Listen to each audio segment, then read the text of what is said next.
अरे राम लिखली गोरी पतिया, अरे राम लिखली गोरी पतिया, तपिया परदेस हो लिखली गोरी पतिया, राजा परदेस हो लिखली गोरी पतिया, पिया परदेस हो लिखली गोरी पतिया, लिखली गोरी पतिया, लिखली गोरी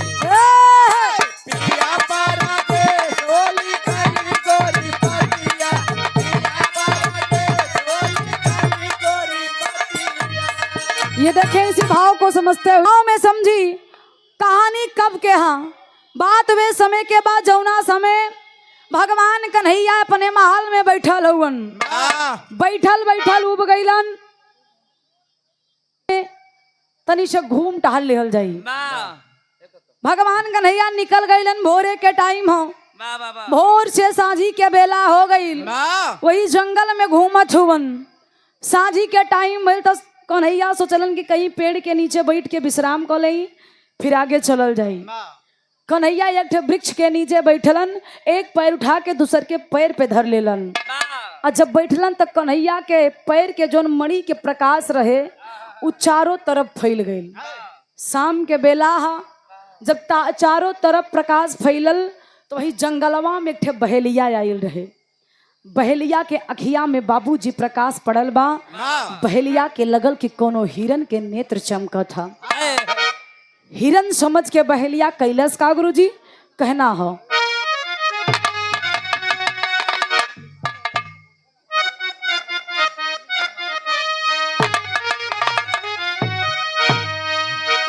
अरे राम गईले भगवान हो,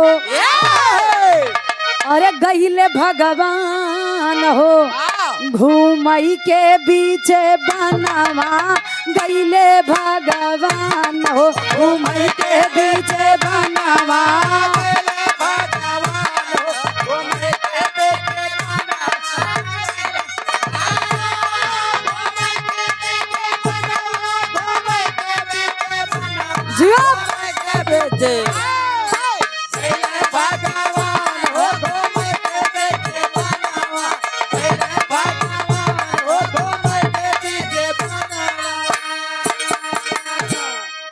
बनवा लगाता कृष्णा राधे के पुकारी,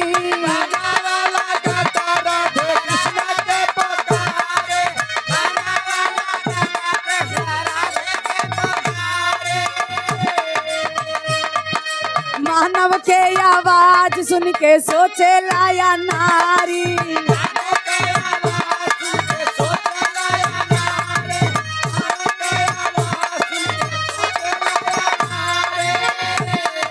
भागता भागता गईले,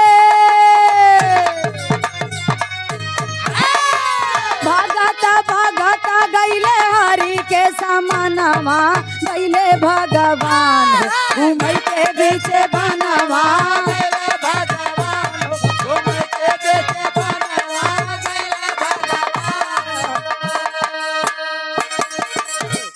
ए पंचो आज बहेलिया हिरन समझ के भगवान कन्हैया पे तीर मार देलस, और जब तीरिया चलौलस तो भगवान कन्हैया के पैर में या के बहेलिया के तीर लग गई। और तीरिया लगल बा ये बाबू, भगवान कन्हैया के मुख से राधा रानी के नाम निकलल है।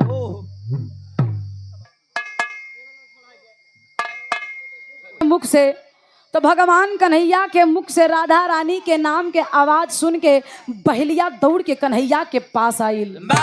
जब बहेलिया कन्हैया के पास आइल, हे पंचो देखत बा कि पैर से खून की रक्त की धारा बह रही है। बहेलिया समझ गेल को हो हमरा से तो बड़ी भूल भई, हथवा जोड़ के बहेलिया माफी मांगत बा। भगवान कन्हैया याद दिलावत हुवन, अरे बहेलिया इसमें तुम्हारा कोई दोष नहीं है, पूर्व जन्म की बात याद करो। कन्हैया याद दिलौलन बहेलिया के, का दिलौलन याद?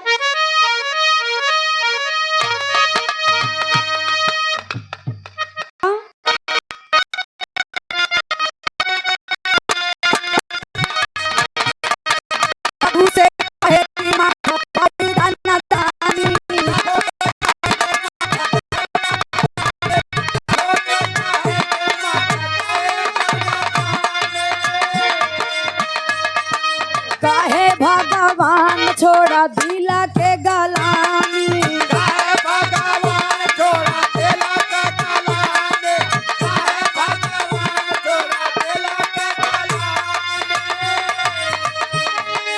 हम हाई राम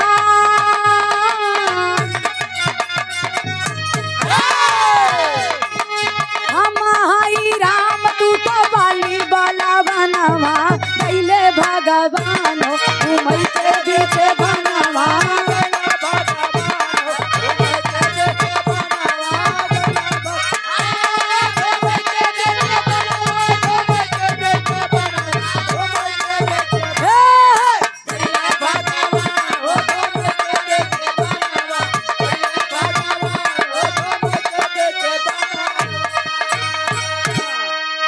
ए पंचो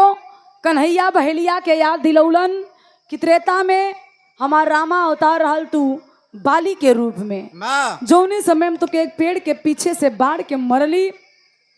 तू हमरा से वचन मंगला कि प्रभु जैसे हमरा के मरले हुआ हम चाहत बानी अपने मौत के बदला हम आपसे ले वरदान दे देले रहली कि आवे वाला द्वापर में हमार कन्हैया के अवतार होई तू बहेलिया के रूप में जन्म बा वे समय तोरे ही हाथ से हमार मुक्ति हुई ते में सोचे वाली कोनो बात नहीं भाई ये विधि का विधान है जेकरे साथे जवन भी लिखल बा उ होवल निश्चित बा भगवान कन्हैया कहलन कि हमारा आखिरी समय चल था बहेलिया एक मेरा छोटा सा काम कर दो जाके पांचों भाई को संदेशा भेजवा दो पांचों भाई आके मेरा आखिरी और अंतिम दर्शन कर ले बहेलिया पांचों भाई के संदेशा भेजौलस अर्जुन भीम नकुल सहदेव युधिष्ठिर अइलन कन्हैया के आखिरी दर्शन करत हुवन कन्हैया कहलन कि अर्जुन मेरा इस दुनिया से जाने का समय हो गया है पहले पीछे से ले ला धर्म के गार्जियन फूल चंद कन्हैया अर्जुन के ज्ञान देलन कि अर्जुन आंख से आंसू मत बहाओ मेरा समय खत्म हो चुका है मैं जा रहा हूँ तुम्हारा भी समय आएगा तुम भी आओगे एक न एक दिन इस धरती को छोड़कर हर कोई को जाना है यहाँ पर कोई रहने नहीं आया अर्जुन कोई जिला को छोड़ के चला जाता है इतना फर्क। हाँ सही बात अर्जुन जी के भगवान कन्हैया एक ठे काम देलन का देलन गुरुजी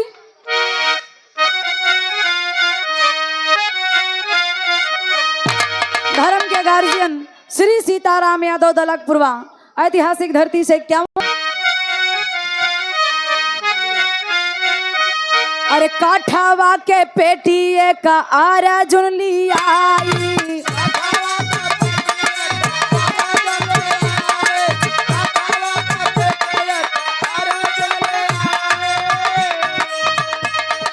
बहनामा में श्याम के वही में बिठाई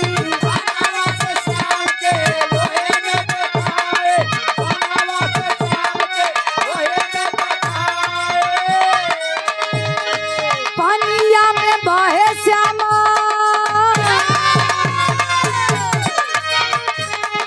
पानिया में बहे श्यामा कई के पारा नामा गईले भगवान घूमई के पीछे बनवा गईले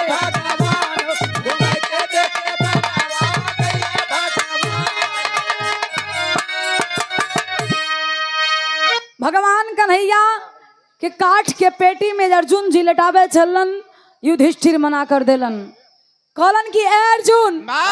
अरे कवन गलती करे चलत छुआ इनके शरीरिया के छुआ अगर इनके शरीर के छू देबा तो हर शक्ति छीड़ हो जाई अर्जुन जी बाढ़ की मदद से अर्जुन कन्हैया के शरीर के वो काठ के पेटी में लटौलन और पानी के प्रवाह से उड़ीसा नगर में पहुंच गईलन उड़ीसा के राजा सपना देख के और ए बाबू राजा के रात्रि में सपना दिखौलन उस सपनवा के सत्य मान के राजा उरतिया के सपना के सत्य मान के नदी के किनारा पे अउलन देखत तो एक ठे काठ के पेटी किनारा पे लगल कठवा के पेटी जब खोलन तो भगवान कन्हैया मिलन भगवान कन्हैया के बाहर निकलन कन्हैया आदेश देलन कि जाके खबर रुक्मणी बलराम और सुभद्रा के भेजवा दाम राजा भेजौलन खबरिया तो होखत का बा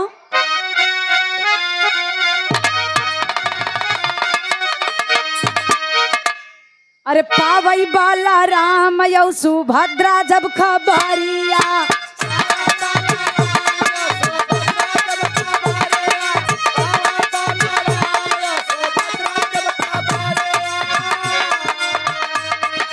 हाथ पाव काटी बैठल पूरी के मझारिया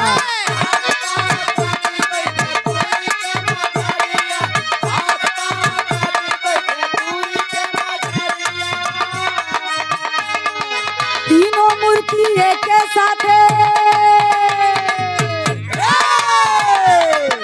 तीनों मूर्ति एक साथे देले दर्शनवा गइले भगवान घूमे के पीछे बनवा गइले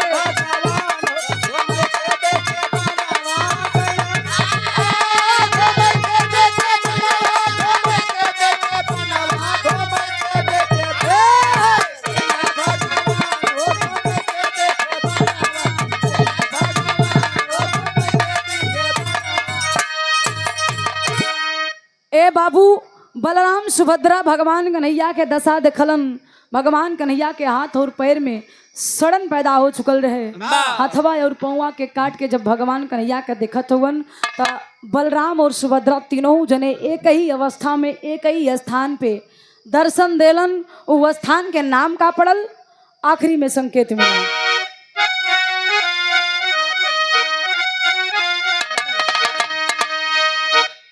श्याम बाला राम यौ सुभद्रा के निवास हो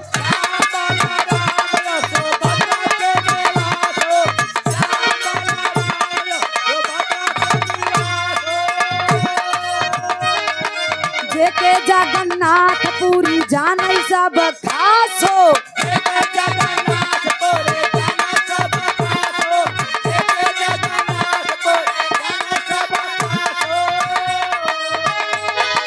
भात भोज देले सब भात भोज देले सब कई के दर्शनवा गइले भगवान घूमै के पीछे बनवा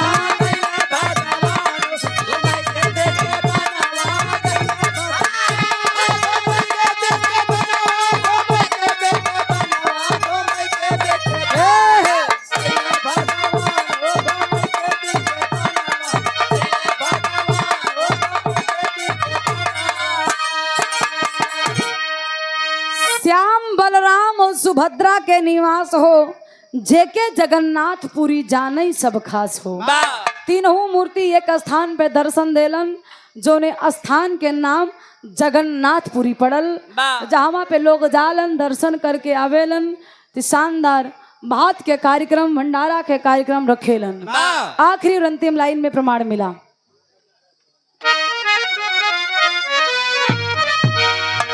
अरे गुरुवर गणेश यटपट वेद के लिखानामा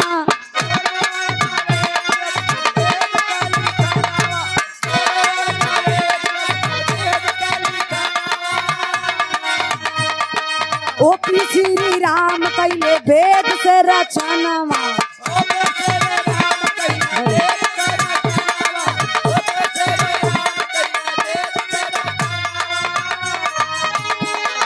ज्योति यादव गया कभी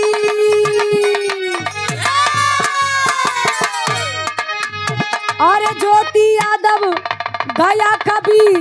चाहेला दर्शनमा गईले भगवान हो अरे गईले भगवान हो घूमाई के पीछे बनवा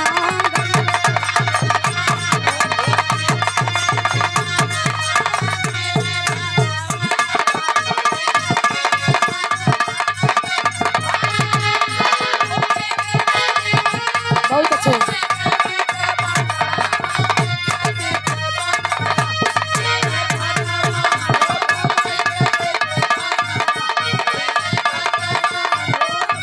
घूमई के पीछे बनवा